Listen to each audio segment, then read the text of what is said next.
The broadcasting industry is one with the foolish belief that leaders had to yell at others and demonstrate authority by humiliating people. It has evolved, but there are still directors who transform into tyrants, spewing fire from their mouths when things don't go as planned. Or engineers who lose their cool when bombarded with too many basic, stupid questions during the setup process. I understand you are busy and might not have the patience to explain for the 10th time in a day where the printer paper is or what the Wi-Fi password is.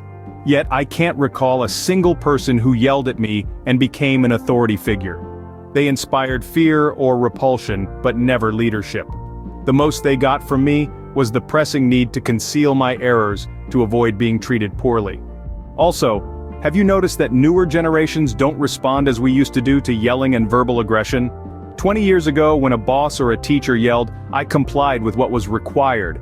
I didn't admire that person but still amended my actions and did what was necessary.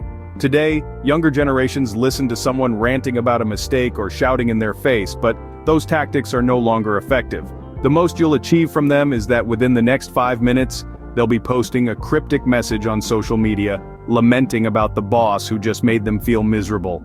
Then, that individual will start seeking a new job and might begin mimicking the offensive behavior. So what is the alternative then? Be demanding but don't be demeaning, as organizational psychologist Adam Grant suggests in one of his podcasts.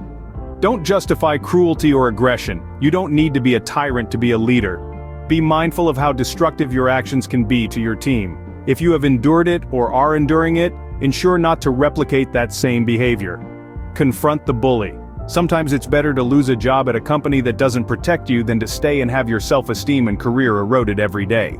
The quote that initiated this newsletter today came from author James Clear's newsletter. He borrowed it from the book Getting There, a book of mentors. And just as James writes in his bestseller Atomic Habits, I believe you can choose what behaviors and habits you want to incorporate in your life. I chose not to be an asshole. What about you?